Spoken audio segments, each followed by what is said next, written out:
സഹോദരന്മാരെ, സുഹൃത്തുക്കളെ, ഇന്ന് വളരെ രസകരമായ എന്നാൽ വളരെ പ്രധാനപ്പെട്ട ഒരു വാർത്തയുമായിട്ടാണ് നമ്മൾ വരുന്നത്.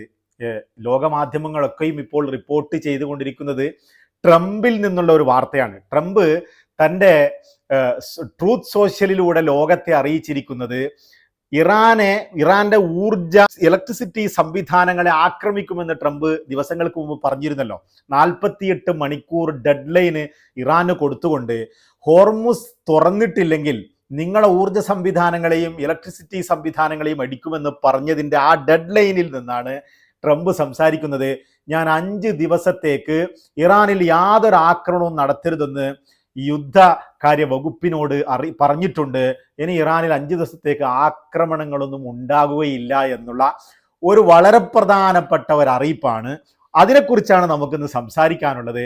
പക്ഷേ ഇതൊരു വളരെ രസകരമായ ഒരു വാർത്തയും കൂടിയാണ് എന്ന് വേണം നമുക്ക് പറയാൻ. കാരണം നമ്മൾ ദിവസങ്ങളായി പറഞ്ഞുകൊണ്ടിരിക്കുന്നുണ്ട്, നമ്മളെന്ന് മാത്രമല്ല ലോകത്തെ ബഹുഭൂരിപക്ഷം അനലിസ്റ്റുകളും ഇത്തരത്തിൽ തന്നെയാണ് പറഞ്ഞത്. കാരണം ട്രംപ് പെട്ടിരിക്കുകയാണ്. ട്രംപ് ഇസ്രയേലിന്റെ ചതിക്കുഴിയിൽ വീണുകൊണ്ട് ട്രംപ് അമേരിക്കയും വളരെ വലിയ പെടാപ്പാടിലാണ് ഇപ്പോൾ ഈ ഒരു യുദ്ധത്തിൽ, ഇറാനുമായി നടത്തുന്ന യുദ്ധത്തിൽ പെട്ടത് എന്ന വാർത്ത നമ്മളൊക്കെയും പറഞ്ഞുള്ളതാണ്. ഇപ്പോൾ ട്രംപ് വന്ന് പറയുന്നു, ഏകപക്ഷീയമായി ട്രംപ് അങ്ങ് പ്രഖ്യാപിക്കുകയാണ്, ഇറാനിൽ ഒരു വെടിനിർത്തൽ ഞാൻ പാസാക്കുകയാണ്, 5 ദിവസത്തേക്ക് ഇറാനെ ഇനി ആക്രമിക്കുകയില്ല എന്ന്. യഥാർത്ഥത്തിൽ ഇറാൻ പറയുന്നു അത്തരത്തിൽ ഒരു സംഭാഷണവും നടന്നിട്ടില്ല എന്ന്. ട്രംപ് ട്രൂത്ത് സോഷ്യലിലൂടെ ലോകത്തെ അറിയിച്ചിരിക്കുന്നത് ഇറാനിയൻ നേതാക്കളുമായി ഞാൻ സംസാരിക്കുന്നുവെന്നും അവർ ഒരു കരാറിലേക്ക് എത്തുവാൻ ആഗ്രഹിക്കുന്നുവെന്നും മുമ്പ് ഒരുപാട് തവണ ഇത്തരത്തിൽ പറഞ്ഞതാണ്. ഈ ചർച്ച നടക്കുന്ന സമയത്ത് ഇറാനികൾ ഒരു കരാറിലെത്താൻ ആഗ്രഹിക്കുന്നു എന്ന്. അന്നൊക്കെയും ഇറാൻ ഈ വിഷയങ്ങളൊക്കെയും നിഷേധിച്ചതുപോലെ തന്നെ ഇന്ന് ഇറാന്റെ വാർത്താ ചാനലുകളിലൊക്കെയും അവരുടെ വിദേശകാര്യ മന്ത്രിയിൽ നിന്നും വിദേശകാര്യ വകുപ്പിൽ നിന്നുമുള്ള അറിയിപ്പ് അവർ തേടിയതിന് ശേഷം ഇത്തരത്തിൽ ഉണ്ടോ എന്ന് അന്വേഷിച്ചതിന് ശേഷം അവർ പറയുന്നു അത്തരത്തിൽ ഒരു സംഭവം തന്നെ ഇല്ല, ഞങ്ങളുമായി ട്രംപിൻ്റെ വ്യക്തികളോ ഞങ്ങളുമായി ബന്ധപ്പെട്ടില്ലെന്നും അത്തരത്തിലൊരു സംസാരം ഉണ്ടായിട്ടില്ലെന്നുമാണ് അവിടെ നിന്ന് വരുന്ന വാർത്ത. അതായത് നമുക്കറിയാം, ഇത്തരത്തിൽ ഇറാനിൽ ഇലക്ട്രിസിറ്റി സംവിധാനങ്ങളെയും ഊർജ്ജ സംവിധാനങ്ങളെയും അമേരിക്കയോ ഇസ്രയേലോ ആക്രമിച്ചു കഴിഞ്ഞാൽ ഇറാൻ വളരെ വലിയ ഒരു ഭീഷണി മുഴക്കിയിരുന്നു. അമേരിക്കയുടെ കീഴിലുള്ള പ്രദേശത്തെ മിഡിൽ ഈസ്റ്റിലെ മുഴുവൻ ഇലക്ട്രിസിറ്റി സംവിധാനങ്ങളും ഞങ്ങൾ ഒറ്റ നിമിഷം കൊണ്ട് ഞങ്ങൾ ഇല്ലാതാക്കി കളയും, മണിക്കൂറുകൾ കൊണ്ട് എവിടെയും ഞങ്ങൾ ആക്രമിച്ച് തകർത്തു കളയും എന്നൊരു വലിയ ഭീഷണി മുഴക്കിയിരുന്നു. ഈ ഒരു ഭീഷണിയിൽ ട്രംപ് കുടുങ്ങിപ്പോയി, അല്ലെങ്കിൽ അതിൽ വീണുപോയി എന്ന് തന്നെ വേണം പറയാൻ. ട്രംപിന്റെ സഖ്യകക്ഷികളായ മിഡിൽ ഈസ്റ്റിലെ ഗൾഫ് രാജ്യങ്ങളിലേക്കൊക്കെ ഇത്തരത്തിലുള്ള ആക്രമണം ഉണ്ടായിക്കഴിഞ്ഞാൽ അത് അമേരിക്കക്കും ട്രംപിനും തന്നെ ഭീഷണിയാകുമെന്ന കാര്യത്തിൽ യാതൊരു സംശയവുമില്ല. അതുകൊണ്ട് ട്രംപ് ഭീഷണി മുഴക്കി കുഴങ്ങി എന്ന് വേണം പറയാൻ. നമുക്കറിയാം, ഈ ഗസ യുദ്ധകാലത്ത് ഹമാസിനോട് ഇത്തരത്തിൽ വളരെ വലിയ ഭീഷണികൾ ദിവസങ്ങളായി മുഴക്കിയിരുന്നു. നമ്മുടെ നാട്ടിൽ പറഞ്ഞാൽ പഴയ ചാക്കിന്റെ വില പോലും ഇല്ലാത്ത ഈ ഭീഷണി തുടർന്നു എന്നല്ലാതെ ഹമാസ് അതിനെ വകവെച്ചില്ല. ഹമാസ് എന്ന ഒരു ചെറിയ സംഘടന പോലും വകവെച്ചില്ല എന്ന് വരുമ്പോൾ ട്രംപിന്റെ ഈ ഭീഷണിക്കൊന്നും ഒരു വിലയുമില്ല, ഒരു വിലയും കൽപ്പിക്കുന്നില്ല. ഞങ്ങളെ ആക്രമിച്ചു കഴിഞ്ഞാൽ ഹോർമുസ് ഇപ്പോൾ ഞങ്ങളുടെ എനിമികൾക്കും ഞങ്ങളുടെ ശത്രുക്കൾക്കും മാത്രമാണ് അടച്ചതെങ്കിൽ പൂർണ്ണമായും ഞങ്ങൾ അടച്ചു കളയും എന്ന ഭീഷണിയായിരുന്നു ഇറാന്റെ ഭാഗത്തു നിന്നുള്ളത്. അതുപോലെ തന്നെ ഞങ്ങളെ ഇലക്ട്രിസിറ്റി സംവിധാനങ്ങളെ അടിച്ചു കഴിഞ്ഞാൽ കൂടുതൽ കടൽ മൈനുകൾ ഞങ്ങൾ കടലിൽ സ്ഥാപിക്കുകയും ഹോർമുസ് എല്ലാവർക്കുമായി എന്നേക്കുമായി അടക്കുകയും ചെയ്യുമെന്ന ഭീഷണിയും ഇറാൻ മുഴക്കിയിരുന്നു. ഇത്തരം ഭീഷണികൾക്കൊക്കെ നടുവിൽ അങ്ങനെയെങ്ങാനും സംഭവിക്കുകയാണെങ്കിൽ ലോകത്ത് വളരെ വലിയ ഊർജ പ്രതിസന്ധി നേരിടുകയും ഒരുപക്ഷെ ഇറാൻ പറഞ്ഞതുപോലെ $200 ക്രൂഡ് ഓയിലിന്റെ വില കുത്തനെ ഉയരുകയും ചെയ്യും. ഈ ഒരു വിഷയമൊക്കെ മുന്നിൽ കണ്ട് ട്രംപ് ഏകപക്ഷീയമായി അങ്ങ് പറയുകയാണ്, ഇതൊരു വെടിനിർത്തലിലേക്ക് ഇനി 5 ദിവസം ഇറാനെ ആക്രമിക്കുന്നില്ല, ഇറാന്റെ നേതാക്കളുമായി ഞങ്ങൾ നേരിട്ട് സംസാരിച്ചു വരുന്നു എന്നുള്ളത്. എന്നാൽ ഫ്ലോറിഡയിൽ എയർപോർട്ടിൽ വെച്ച് പത്രമാധ്യമങ്ങൾ ട്രംപിനോട് ചോദിച്ചു, ഏത് നേതാക്കളുമായാണ്, ഇറാനിലെ ഏത് നേതാവുമായാണ് സംസാരിക്കുന്നത് എന്ന്.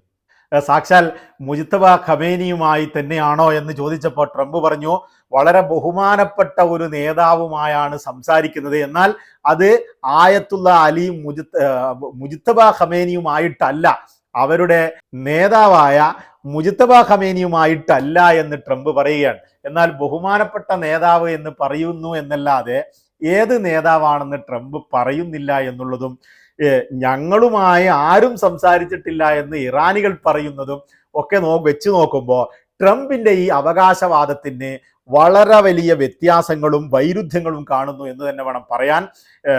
ഈ ഒരു പ്രഖ്യാപനം ഏകപക്ഷീയമായി കുടുങ്ങിയ ട്രംപിൽ നിന്ന് ഉണ്ടായത് മാത്രമാണ്. ഞങ്ങൾ വെടിനിർത്തലിൽ നിന്ന് തയ്യാറേ അല്ല, യുദ്ധം തുടരുമെന്നാണ് ഇറാൻ പറഞ്ഞുകൊണ്ടിരിക്കുന്നത്. ഞങ്ങൾ യുദ്ധം നിർത്തുവാൻ ഞങ്ങൾക്ക് ഒരുപാട് ഗ്യാരണ്ടികൾ തരേണ്ടതുണ്ട്. ഇനി ഞങ്ങൾ ആക്രമിക്കില്ലെന്ന ഒരു അന്താരാഷ്ട്ര കരാർ വേണം. അതുപോലെ തന്നെ മേഖലയിലുള്ള US താവളങ്ങളൊക്കെയും ഒഴിഞ്ഞുകൊണ്ട് അമേരിക്ക പോകണം. ഇങ്ങനെ തുടങ്ങി ഒരിക്കലും അമേരിക്കക്ക് അംഗീകരിക്കാൻ പറ്റാത്ത രീതിയിലുള്ള നിബന്ധനകൾ മുന്നോട്ട് വെച്ച് വന്നതാണ് ഇറാൻ എന്ന് പറയുന്നത്. അപ്പോൾ അത്തരത്തിൽ 6 ഒരു നിർദ്ദേശങ്ങളാണ് ഇറാന്റെ ഭാഗത്ത് നിന്ന് കഴിഞ്ഞ ദിവസം വന്നത്. ഈ നിർദ്ദേശങ്ങളൊന്നും അമേരിക്കക്കും അംഗീകരിക്കാൻ പ്രയാസമാണ്. കാരണം മിഡിൽ ഈസ്റ്റിൽ ഉടനീളം അവരുടെ താവളങ്ങളുണ്ട്. അവരുടെ ലക്ഷ്യങ്ങളൊക്കെ കൈവരിക്കുകയും അവരുടെ കാര്യങ്ങളൊക്കെ നടപ്പിൽ വരുത്തുകയും വേണമെങ്കിൽ ഇത്തരത്തിൽ ഇതൊക്കെയും ഇവിടെ നിലനിർത്തൽ അവർക്ക് ആവശ്യമാണ്.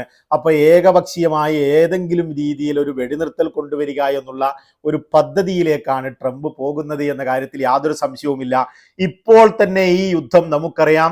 കഴിഞ്ഞ ദിവസം അന്താരാഷ്ട്ര ഊർജ ഏജൻസിയുടെ നേതാവ് തലവൻ മുന്നറിയിപ്പ് നൽകിയത് ഒരുപക്ഷെ 1970കളിലെ ഊർജ പ്രതിസന്ധിയെക്കാളും മീതെയായി ഇപ്പോൾ ലോകം ഊർജ പ്രതിസന്ധി അനുഭവിക്കുന്നുണ്ടെന്നും അതുപോലെ തന്നെ യുക്രൈൻ യുദ്ധത്തിന്റെ പശ്ചാത്തലത്തിലുള്ള പ്രശ്നങ്ങളെക്കാൾ വലിയ പ്രശ്നമാണ് ഇപ്പോൾ ലോകത്തുണ്ടായിക്കൊണ്ടിരിക്കുന്നതും ഈ യുദ്ധം ലോകത്തെ ഓരോരുത്തരെയും ബാധിച്ചിരിക്കുകയാണെന്നും അദ്ദേഹം മുന്നറിയിപ്പ് നൽകിയിരുന്നു. നമുക്ക് തന്നെ അറിയാം, നമ്മുടെ നാട്ടിലെ ഊർജ പ്രതിസന്ധി ഇപ്പോൾ യുദ്ധം 20 ദിവസം 10 ദിവസം കടക്കുമ്പോൾ തന്നെ നമ്മുടെ നാട്ടിലെ പല ഹോട്ടലുകളും അടഞ്ഞുകിടന്നു. നമ്മുടെ വീടുകളിലേക്ക് ഗ്യാസ് ലഭിക്കുന്നില്ല. ഇത്തരത്തിൽ ഇന്ത്യയിലേക്ക് കപ്പൽ കടത്തിവിടുന്നുണ്ടെന്ന് പറയുന്ന ഇന്ത്യയിൽ പോലും ഇത്തരത്തിൽ ഊർജ പ്രതിസന്ധി നേരിടുമ്പോൾ ലോകത്ത് മറ്റു രാജ്യങ്ങളിൽ യൂറോപ്പിലെയും മറ്റും ഊർജ പ്രതിസന്ധികളെ നമുക്ക് നോക്കിക്കാണാവുന്നതേ ഉള്ളൂ.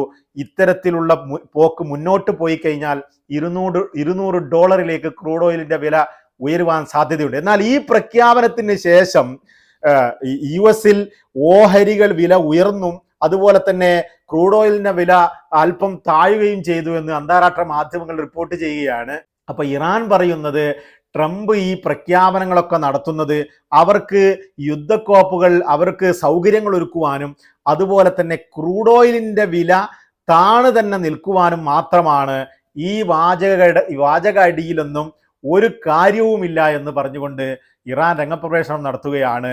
ഏതായാലും ട്രംപ് കുടുങ്ങിയ കുടുക്ക് അതൊരു 1.5 കുടുക്കാണ് എന്ന് തന്നെ വേണം നമ്മൾ മനസ്സിലാക്കാൻ. ട്രംപ് കുടുങ്ങിയെടുത്ത് നിന്ന് നമ്മൾ സാധാരണ നാട്ടിലൊക്കെ പറയും വീണെടുത്ത് നിന്ന് ഉരുളുക എന്നുള്ളത്. ആ ഒരു സ്ഥിതിയിലാണ് ട്രംപ് മുന്നോട്ട് പോകുന്നത്. പറയാനാണെങ്കിൽ പറഞ്ഞും പോയി. ലോക നേതാവ് എന്ന് വേണമെങ്കിൽ വിളിക്കാൻ പറ്റുന്ന, ലോക പോലീസ് എന്ന് വിളിക്കാൻ പറ്റുന്ന അമേരിക്കയുടെ പ്രസിഡന്റ് സ്ഥാനത്ത് നിൽക്കുന്ന ഈ ഒരു വ്യക്തി ഇത്തരത്തിൽ ഒരു പഴയ ചാക്കിന്റെ പോലും വിലയില്ലാത്ത ഒരു ഭീഷണി മുഴക്കി അത് എവിടെയും എത്തിക്കാൻ പറ്റാത്ത രീതിയിലേക്ക് കാര്യങ്ങൾ നീങ്ങിപ്പോകുന്നതാണ് നമ്മൾ കാണുന്നത്. ഹോർമുസ് തുറക്കുവാൻ ഇറാൻ ഒരുക്കമല്ല, ട്രംപിന്റെ ഭീഷണിക്ക് മുന്നിൽ വീഴാനും ഇറാൻ ഒരുക്കമല്ല എന്ന് തന്നെയാണ്. ഇപ്പോൾ ഇറാന്റെ ഭീഷണിക്ക് മുന്നിൽ ട്രംപ് കീഴ്പ്പെടുന്ന സാഹചര്യവും കാഴ്ചയുമാണ് നമ്മൾ കണ്ടുകൊണ്ടിരിക്കുന്നത് എന്ന് പറയാതെ വയ്യ. കാരണം ഇറാനെ ആക്രമിച്ചു കഴിഞ്ഞാൽ ഇറാൻ പ്രദേശത്ത് ഉടനീളം ആക്രമിക്കുമെന്നുള്ള തെളിവ് ദിവസങ്ങൾക്ക് മുമ്പ് അവർ നിരത്തിയതാണ്. കാരണം അവരുടെ പ്രകൃതിവാതകത്തിന് ഇസ്രയേൽ ആക്രമിച്ചപ്പോൾ, അവരുടെ ഗ്യാസ് ഫെസിലിറ്റികളെ ഇസ്രയേൽ ആക്രമിച്ചപ്പോൾ മേഖലയിലുള്ള മുഴുവൻ ഊർജ മേഖലയെയും അവർ അടിച്ചതും ഖത്തറിന്റെ റാസ് ലഫാനിലേക്ക് പോലും ആക്രമണങ്ങൾ അയച്ചുവിട്ടതുമൊക്കെ നമുക്കറിയാവുന്ന വിഷയമാണ്. അത്തരത്തിൽ ഇനിയും സംഭവിക്കുകയാണെങ്കിൽ അവർ ഊർജ മേഖലയെ അടിക്കുമെന്ന് പറഞ്ഞാൽ തീർച്ചയായും അവർ ആക്രമിച്ചിരിക്കുമെന്ന് അമേരിക്കക്കും അറിയാം, ഇസ്രയേലിനും അറിയാം. അത് അമേരിക്കയുടെ മേഖലയിലെ സഖ്യകക്ഷികൾക്കും അറിയാമെന്ന കാര്യത്തിൽ യാതൊരു സംശയവുമില്ല. അപ്പൊ യഥാർത്ഥത്തിൽ ഇറാന്റെ ഭീഷണിക്ക് മുന്നിൽ ട്രംപ് വഴിപ്പെട്ടിരിക്കുന്നു എന്ന് തന്നെ വേണം പറയാൻ. ഈ ട്രംപ് പറയുന്നത് ഇത്തരത്തിലൊരു കരാറിലേക്ക് എത്തിക്കഴിഞ്ഞാൽ അത് ഇറാനു പോലും നല്ലതാണെന്നും ഇറാന്റെ മേലുള്ള മുഴുവൻ ഉപരോധങ്ങൾ നീക്കിക്കൊണ്ടുള്ള ഒരു കരാറിനെയാണ് ഞങ്ങൾ നോക്കുന്നതെന്നും മുഴുവനായും അവർ ഒരു ആണവായുധത്തിലേക്ക് എത്തുകയില്ല എന്നുള്ള ഒരു ഉറപ്പ് ലഭിക്കേണ്ടതുണ്ടെന്നും മറ്റുമൊക്കെ വളരെ വലിയ അവകാശവാദങ്ങളുമൊക്കെ ആയിട്ടാണ് ട്രംപ് ഇപ്പോൾ രംഗപ്രവേശനം നടത്തിയിരിക്കുന്നത്. വരും ദിവസങ്ങളിൽ യുദ്ധത്തിൻ്റെ പോക്ക് എങ്ങോട്ടാണെന്നും യുദ്ധം ഏകപക്ഷീയമായി എന്നേക്കുമായി ട്രംപ് നിർത്തുമോ എന്നതൊക്കെയും നമുക്ക് നോക്കിക്കാണേണ്ടി വരും. തൽക്കാലം വിട. വീണ്ടും കാണാം.